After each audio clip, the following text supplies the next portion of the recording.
Medicare is going up. What's going on with Medicare? Is it because of the bill that Trump passed? Why is it going up so high? So, if you're interested in learning about Medicare 2026, this is the perfect type of content for you.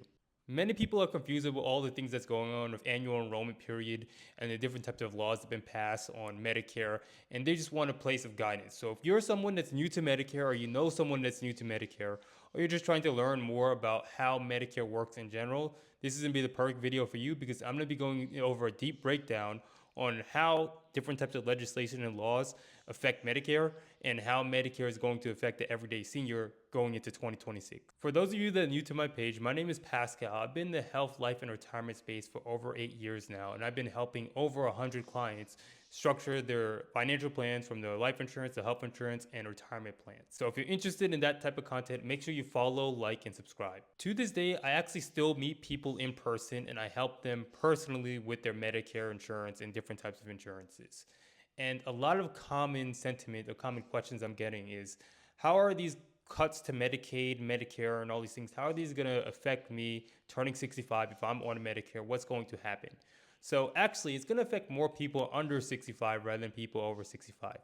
Because when it comes to the cuts in regards to Medicare, most of the cuts were made because of fraud, waste, and abuse, illegal immigration, and other things like that. And cuts were made on Obamacare too as well.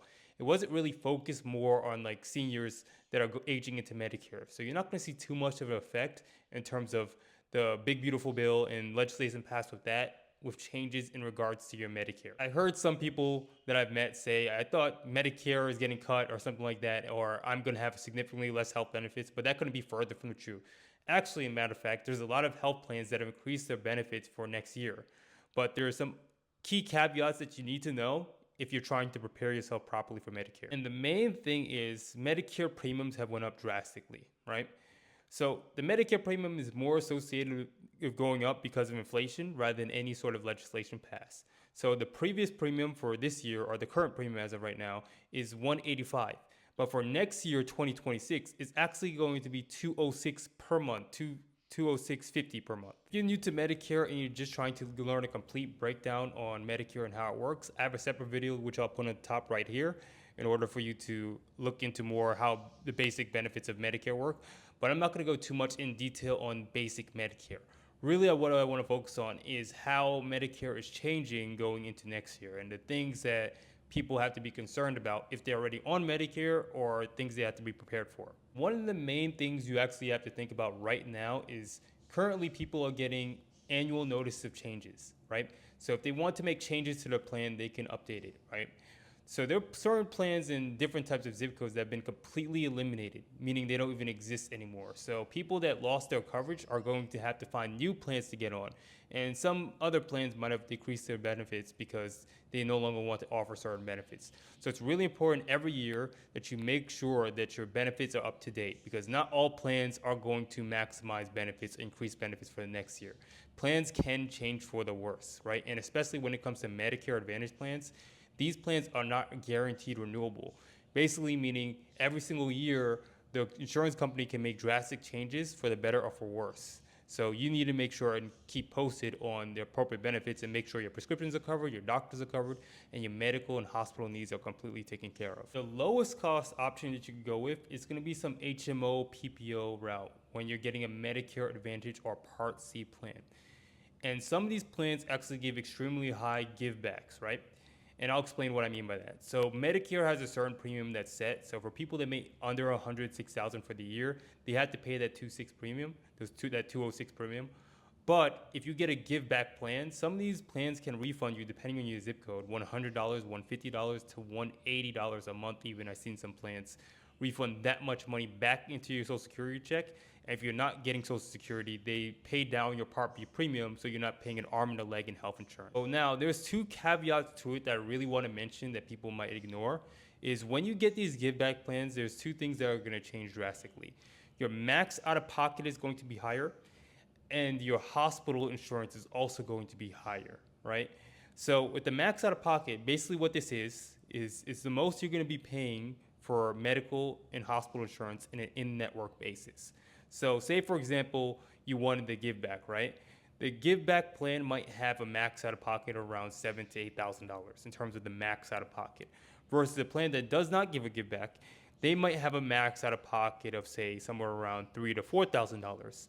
So it limits the amount that you'd pay, the maximum amount that you'd pay out of pocket with your given health insurance program, right? If you have a lower max out of pocket. But if you have a higher one, if you go to the hospital or anything, that could be more expensive. And that goes into my next point. When it comes to hospital stays, you'll see a lot of the plans that don't give givebacks. They don't have that many bills in terms of hospital stay. It might be a one-time copayment of say $300 for a hospital stay. But if you have a give back plan that's giving you somewhere around $100 to $180 a month, likely you're going to see that you're going to have a hospital bill for the first 5 to 6 days that you are in the hospital, and then they'll cover from days like 7 to 90 or days 6 to 90. But when you get the give back plan, you're taking a little bit more risk if you get sick, injured, or something of that sort, right? And there's ways to kind of complement that where you could actually still take advantage of the give back and cover some of those gaps, right? So the most expensive things that are going to happen are you going to get some sort of cancer, heart attack, or stroke, or you're going to get admitted to the hospital. These are typically going to be the major medical reasons that you're going to have these large out-of-pocket expenses that you have to pay. So if you wanted to protect yourself against these type of risks, you can get cancer, heart attack, and stroke ancillary plans like add-ons, and also get hospital insurance programs where for people turning 65, these plans are guaranteed. There's no medical approval for a lot of these hospital plans. You can use that to cover some of the gaps of your major medical needs that you might end up running into as you get older. The benefit with these plans is basically it'll pay out all the major medical needs that you would have in these given situations, and you really would only have to pay around $100 to $130 a month for these additional ancillary products. So it covers the gap.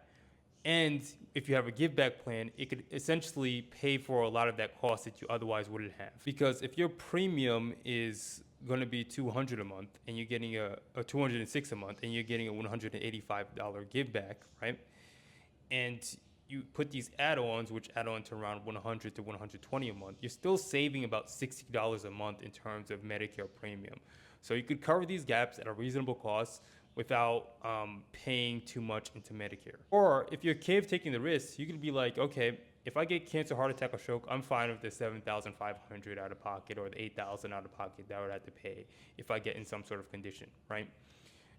So you don't have to add these on. These are just optional, right? But it's only if you're concerned about maybe having to pay like large co-payments or things like that for hospital stays. So if you just want to get the minimum and the bare bones, you can essentially get your Medicare premium somewhere around $30 to $60 a month, depending on how high your give back plan is in your zip code. So all zip codes vary. So not all zip codes have these type of plans, but if you're looking into like whether your zip code has that particular plan, feel free to click my link in bio, or I'll leave a link down below, and I could look up to see if your zip code has those plans where they could refund a decent amount of money to your Social Security so you could save more of your money on those costs. Another thing that people are concerned about are the rate increases when it comes to Plan N supplements and Plan G supplements. And I'll elaborate what I mean by that if you're new to Medicare, right?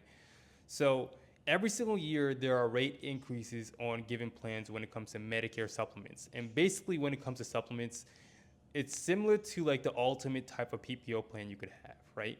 There's no doctor networks. As long as your doctor takes Medicare, they'll take a Medicare supplement, right?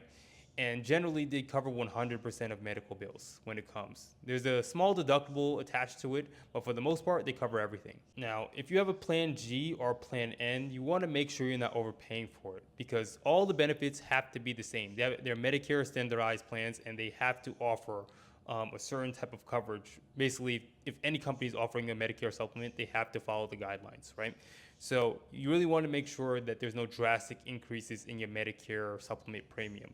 So if you realize there's a big jump in terms of your Plan G, if you have a Medicare supplement Plan G, you might be able to lower the costs while keeping the same exact benefits. So Plan G, there's a medical deductible somewhere around $270 for 2026. I would have to relook up the numbers. But the annual deductible is around $270 on an annual basis. But after you reach that, 100% of your medical and hospital bills are covered, and there's no doctor networks. You go to any doctor of your choice, right? So if you realize that your Medicare premium, your Medicare supplement premium jumped up, you might want to shop around to see if you could lower that cost if you're trying to save costs in your health insurance, right? And another option you could think about is Plan N, right? So when it comes to Plan N, there's going to be co-payments at the hospital and co-payments at the emergency room. And another caveat is sometimes there can be something known as excess charges. So a doctor, depending on the state they're in, they might be able to charge above the price of Medicare. But that's something you can look up to see if you're willing to take that risk if you want to switch to Plan N.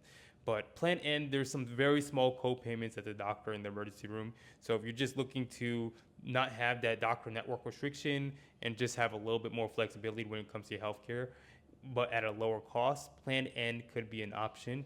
I typically tend to recommend Plan G for people that can afford it, but if you don't want to pay that high premium, Plan N is a kind of like another route in between in terms of the Medicare supplement versus the Medicare Advantage route if you want to, save premium but not have to deal with doctor network. And really, those are some of the main things that seniors are going to have to worry about going to 2026. Making sure that the premiums don't jump up for the Medicare supplement plan, making sure that the Medicare Advantage plan is still relatively the same, takes your prescriptions and all the hospital and medical needs are taken care of. So if you have concerns about this and you're trying to figure out which plans are more suitable to you, feel free to click my link in bio and book a quick discovery call with me, and I could see what I could do to help your particular situation. And I'll also leave a link in the comment section below. So if you want to just click on that link and book a quick discovery call to see how I could help, feel free to do that. But if you enjoy this type of content on life, health, and retirement, I make weekly videos on these type of concepts. So if you enjoy this type of content, make sure you follow, like, and subscribe to the page. Thanks until then, and I'll see you guys next time.